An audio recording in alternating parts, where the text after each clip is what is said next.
नमस्कार, स्वागत है आपका बिहार समाचार में। चलिए जानते हैं आज की बिहार की अब तक की सबसे बड़ी और महत्वपूर्ण खबरों के बारे में। सभी खबरें आपके लिए काम की होने वाली है, पर इससे पहले अगर आप चैनल पर नए हैं तो चैनल को सब्सक्राइब जरूर कर लें ताकि आपको बिहार की हर ताजा तरीन खबरें सबसे पहले मिल सके। तो चलिए शुरुआत करते हैं आज की पहली और बड़ी खबर से।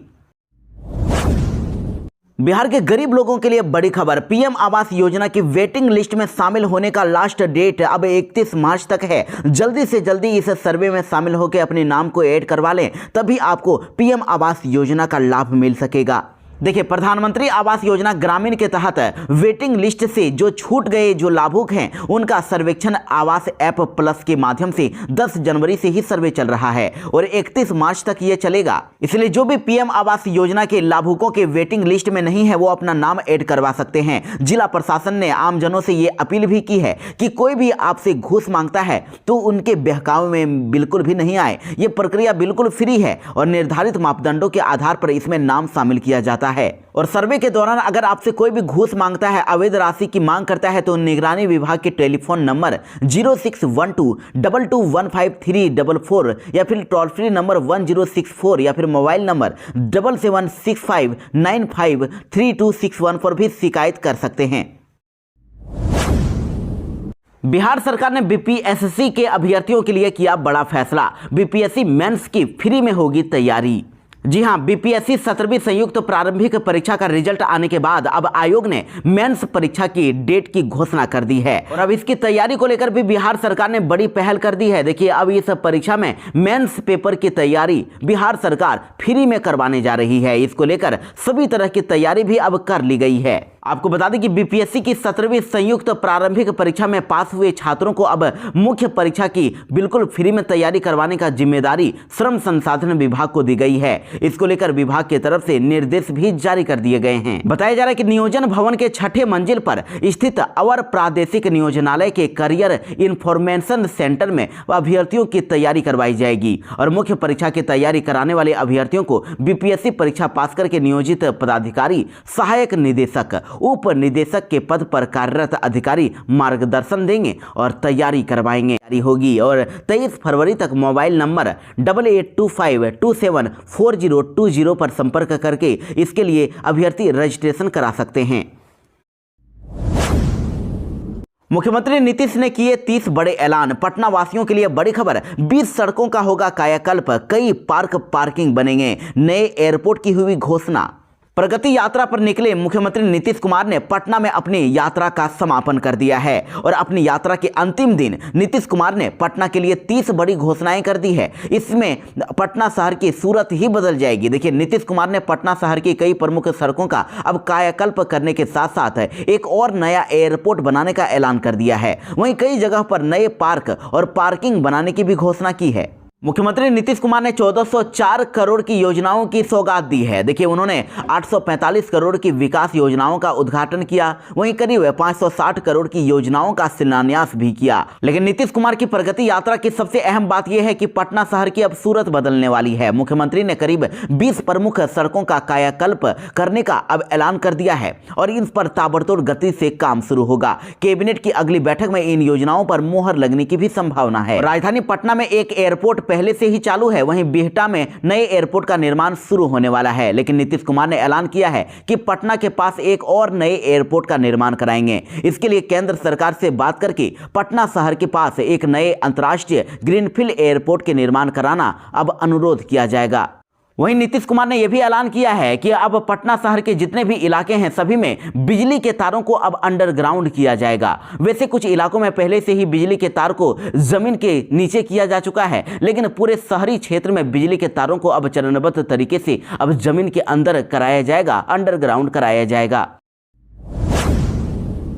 बिहार में देखिए, शराबबंदी का सच देख लीजिए। पटना में शराबबंदी का अजब नजारा देखने को मिला। मुख्यमंत्री नीतीश कुमार के कार्यक्रम के दौरान नाले में गिरा नशे में धुत युवक।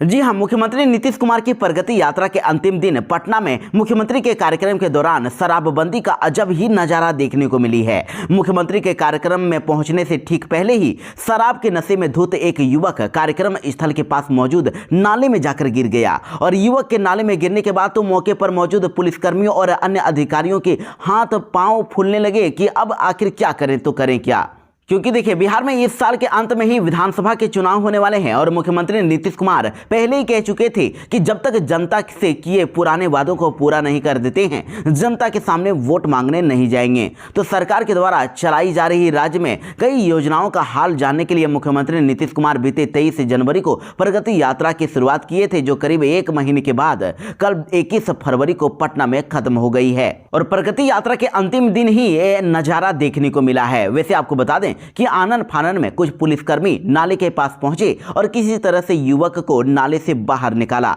और युवक को नाले से निकालने के बाद युवक को वहां से भगा दिया गया। हालांकि यह पूरा वाकया कैमरे में कैद हो गया और इसका वीडियो अब खूब वायरल हो रहा है। वीडियो सामने आने के बाद लोग शराबबंदी कानून पर सवाल उठा रहे हैं। पटना में हार्ट के मरीजों के लिए बड़ी खबर, सस्ते इलाज के लिए अब नया अस्पताल मिला। बिहटा के NSMCH में कम खर्च पर हो रही है हार्ट की सर्जरी।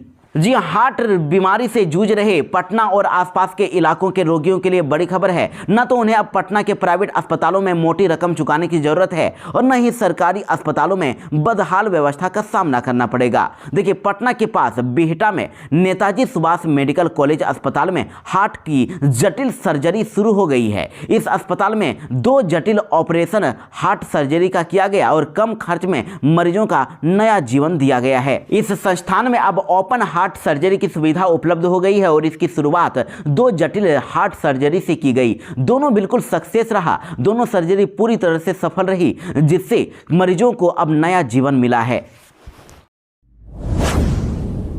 बीपीएससी ने परीक्षा में गड़बड़ी से किया इनकार, कहा अभ्यर्थियों को झांसा दे रहे हैं खान सर, फर्जीवाड़ा कर रहे हैं खान सर। जी हां, बीपीएससी की 17वीं प्रारंभिक परीक्षा में कथित धांधली के आरोपों पर अब बीपीएससी ने खान सर को जवाब दे दिया है। बीपीएससी ने अभ्यर्थियों से कहा है कि खान सर जैसे गुरु जो आरोप लगा रहे हैं वो पूरी तरह से झूठे और गलत हैं। अभ्यर्थी उनके बहकावे में न आए। 2 जिलों के डीएम की रिपोर्ट से खान सर की पोल खुल गई है। बीपीएससी ने साफ तौर पर कह दिया है कि परीक्षा पूरी पारदर्शिता के साथ हुई है और पेपर लीक या फिर चोरी जैसी कोई घटना नहीं हुई है। देखिए आपको जानकारी के लिए बता दें कि खान सर ने बीपीएससी पर कई गंभीर आरोप लगाए हैं। उन्होंने कहा है कि इंटरव्यू में दावा किया है कि नवादा और गया के कोषागार में बीपीएससी परीक्षा के क्वेश्चन पेपर की चोरी हुई थी और कहा है कि उनके पास इस बात के सबूत भी हैं, परीक्षा में गड़बड़ी हुई है। उनके इन दावों के बाद सोशल मीडिया पर काफी हंगामा हुआ और छात्रों के बीच भ्रम की स्थिति पैदा हो गई। बीपीएससी 17वीं परीक्षा रद्द होगी या नहीं, पटना हाईकोर्ट में अब 4 मार्च को होगी सुनवाई। पटना हाईकोर्ट में 17वीं बीपीएससी परीक्षा में धांधली के आरोपों पर सुनवाई शुक्रवार को नहीं हो सकी और अब यह मामला 4 मार्च को सुना जाएगा। परीक्षा रद्द करने और पुनर्परीक्षा कराने की मांग को लेकर याचिका दायर की गई थी, जबकि बीपीएससी ने गड़बड़ी से इनकार कर दिया है। मुख्यमंत्री नीतीश कुमार को चुनाव से पहले ही लगा बड़ा झटका। जेडीयू के पूर्व सांसद अली अनवर ने थामा कांग्रेस का दामन। जी हां, बिहार विधानसभा चुनाव का समय जैसे जैसे नजदीक आता जा रहा है वैसे वैसे सभी दलों की तैयारियां भी अब तेज होती जा रही है। इसी बीच देखिए नेताओं के दल बदल का खेल भी शुरू हो गया है। मुख्यमंत्री नीतीश कुमार की पार्टी जेडीयू को चुनाव से पहले ही बड़ा झटका लगा है। जेडीयू के पूर्व सांसद अली अनवर ने अब कांग्रेस का दामन थाम लिया है। शुक्रवार को प्रदेश कांग्रेस कार्यालय में उन्होंने पार्टी की सदस्यता ली और बिहार कांग्रेस के प्रदेश अध्यक्ष अखिलेश प्रसाद सिंह ने उनका पार्टी में स्वागत किया है और इस मौके पर अखिल भारतीय महिला कांग्रेस की प्रमुख अलका लांबा भी मौजूद रहीं। आपको बता दें कि चुनाव के पहले मुस्लिम समुदाय में बड़े नेता के रूप में पहचान रखने वाले अली अनवर का कांग्रेस में शामिल होने से अब जेडीयू को एक तरह से बहुत बड़ा झटका लगा है।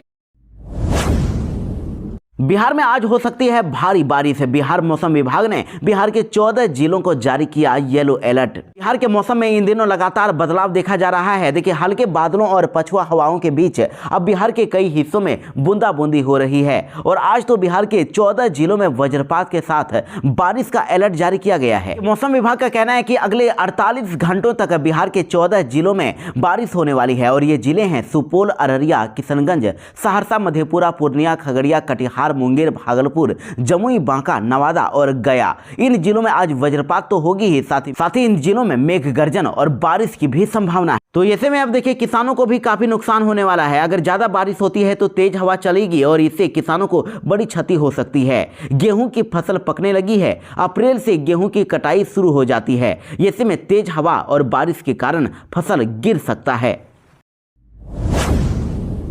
अपने पिता नीतीश कुमार को बीमार बताने पर निशांत ने दिया जवाब, तेजस्वी यादव की बोलती कर दी बंद। जी हां, नेता प्रतिपक्ष तेजस्वी यादव पिछले कुछ समय से मुख्यमंत्री नीतीश कुमार के स्वास्थ्य पर सवाल उठा रहे हैं। तेजस्वी यादव लगातार यह दावा कर रहे हैं कि मुख्यमंत्री की हालत ठीक नहीं है और वह बिहार को चलाने के लायक नहीं है। तो तेजस्वी यादव के इस दावे पर अब मुख्यमंत्री नीतीश कुमार के बेटे निशांत ने ऐसा जवाब दिया है जिसको सुनकर तेजस्वी यादव की बोलती बंद हो जाएगी।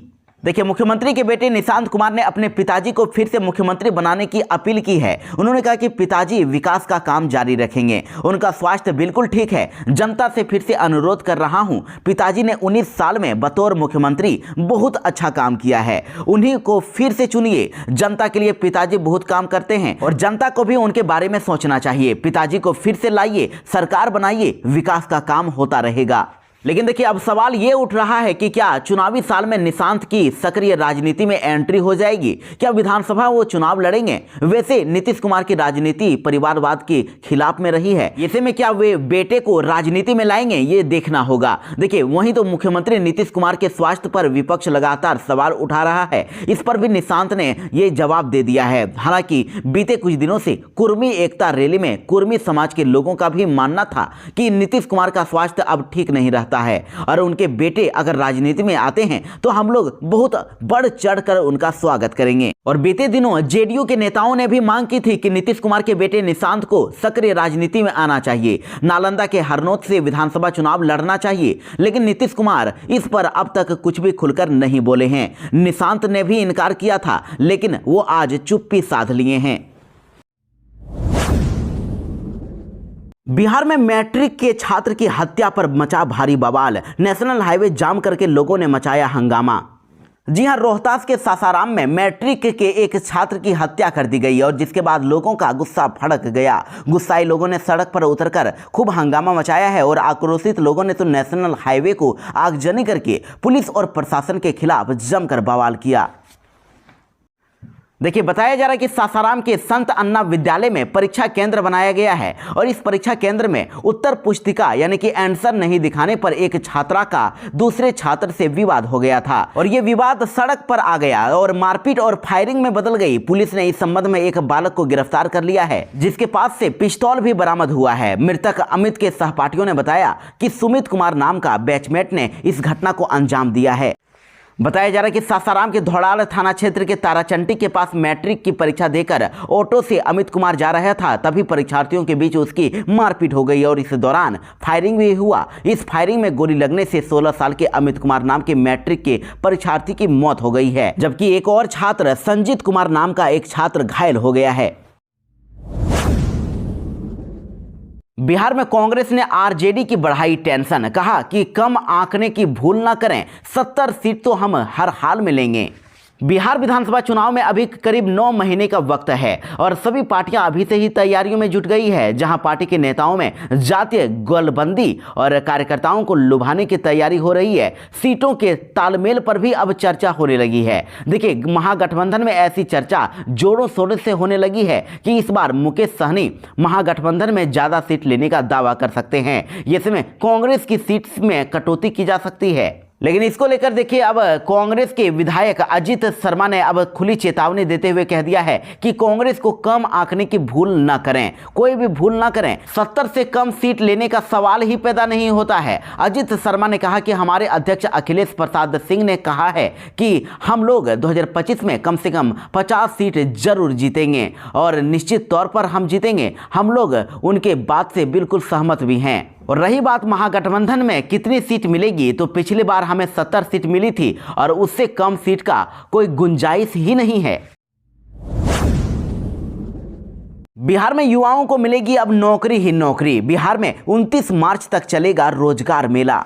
जी हां, बिहार के गया वालों के लिए बड़ी खबर है। 21 फरवरी से 29 मार्च 2025 तक रोजगार मेला आयोजित यहां पर होने वाला है। जिले में विभिन्न राज्यों में नौकरी देने के लिए कंपनियां आएंगी और गया जिले में हर प्रखंड में कैंप का आयोजन शुरू होगा। इसमें SIS लिमिटेड कंपनी शामिल होगी और कंपनी के द्वारा security guard, security supervisor, cash custodian की भर्ती होगी और कंपनी के द्वारा देश भर में नौकरी के लिए सिलेक्शन किया जाएगा। आपको बता दें कि SIS कंपनी भर्ती में सिक्योरिटी गार्ड की सैलरी 16,000 से 25,000 तक होगी। सिक्योरिटी सुपरवाइजर की सैलरी 19,000 से 28,000 और कैश कस्टोडियन की सैलरी 13,000 से लेकर 18,500 तक होगी। और एज लिमिट की बात करें तो रोजगार मेला में 19 साल से लेकर 40 वर्ष के उम्र के अभ्यर्थी भी भाग ले सकते हैं। चयन के पश्चात वेतन के अलावा PF और ESIS बोनस, ग्रेजुएटी इत्यादि भी सुविधा मिलेगी।